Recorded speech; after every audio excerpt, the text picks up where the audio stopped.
노동법 실무, 공공부문 정규직 전환, 최근 분위기와 전환 방안별 특징, 중앙경제 이슈앤리포트, 2017년 7월 8일자 내용입니다. 작성 배경, 비정규직의 정규직 전환에 대한 정책적 드라이브가 거셉니다.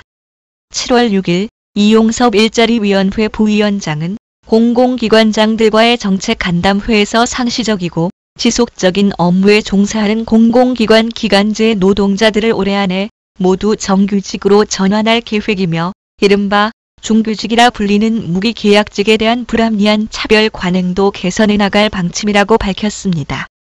더불어 기관장들에게 기간제 정규직 전환은 가급적 올해 말까지 완료해 주길 바란다고 밝혔습니다. 이에 따라 인사실무자들의 빠른 대응이 필요하게 되었습니다. 이번에는 이에 대한 내용을 이연그룹 컨설팅의 전명환 대표께서 강의하신 내용을 인용하여 준비했습니다. 아울러 중앙경제에서 이에 대한 관련 세미나를 준비하고 있다고 하니 관심 있으신 분들은 참가하셔도 좋을 것 같습니다. 1. 최근 분위기. 1. 행정자치부. 행정자치부는 2,839명의 환경미화, 시설관리 등 7개 분야 비정규직 근로자에 대해 2018년 말까지 정규직 전환 계획을 마련하고 있다.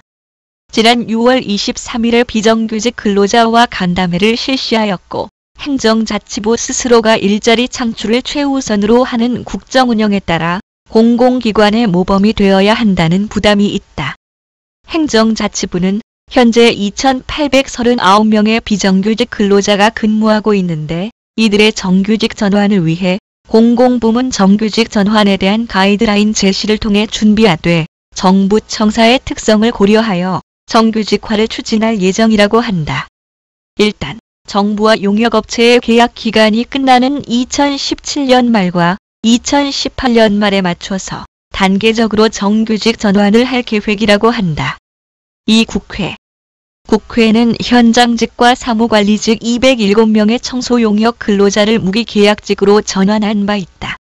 그 내용을 보면 상시지속 원칙, 즉 상시적이고 지속적인 업무는 정규직으로 전환한다는 원칙에 따라 총 207명의 청소용역 근로자를 직접 고용하였고 이들의 정년도 공공기관의 정년에 맞춰 60세로 하였으며 5.5%의 임금 인상과 약 136만 원 정도의 복지제도 혜택 등으로 인당 월 평균 20만 원의 비용이 증가하였다.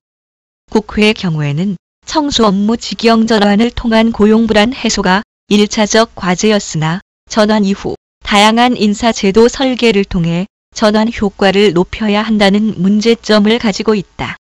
따라서 향후에는 업무 분장과 근로시간 명확화 및 적정 인력, 임금, 평가, 교육훈련, 노사협의회 운영 등에 대한 세부적인 준비가 필요할 것이다. 3. SK브로드밴드. SK브로드밴드의 경우에는 자회사 설립을 통한 정규직 전환 방안을 공표한 바 있으며 이에 대해 비정규직 근로자 상당수가 찬성하고 있다. SK브로드밴드의 비정규직 근로자들이 자회사 정규직화 방식에 대해 찬반 투표를 실시한 결과 찬성률 81.8%를 기록하였다. 직접 고용하는 방식이 가장 안정적이기는 하겠지만 아마도 현실적인 고려가 있지 않았나 생각된다. 그에 따라 SK브로드밴드는 자본금 460억 원 규모의 자회사를 100% 지분 투자를 통해 설립할 계획이며 이를 통해 위탁 업무를 수행해왔던 103개 홈센터 직원 약 5,200여 명을 계약이 종료되는 직원을 자회사의 정규직으로 채용할 예정이다.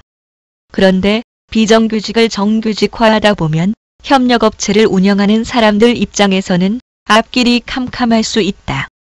SK브로드밴드의 경우에는 협력사에 위로금을 지급하고 월급센터장으로 전환하는 방법을 검토하고 있으나 29명의 협력사 센터장은 이미 독점 규제 및 공정거래에 관한 법률 위반 협의로 공정거래위원회에 제소하였다. 2. 정규직 전환에 따른 예상 이슈.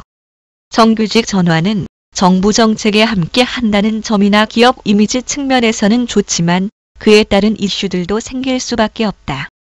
먼저 비용 측면에서 보면 인건비 및 복리 후생을 위한 지출이 증가하고 물가 상승률을 반영한 임금 상승 반영이 필수적이다. 인력 운영의 경직성이라는 측면에서도 시장 환경 변화 및 사업 성과에 즉각적 대응이 어렵다는 점, 프로젝트나 계절성 업무 등의 경우에도 탄력적으로 인력을 운영하기 어렵다. 잠깐! 기업주나 기업 담당자들에게 설명하는 자리이기 때문에 이렇게 이야기를 하였을 텐데 이건 사실 관점의 문제라고 봐야 할 것 같다.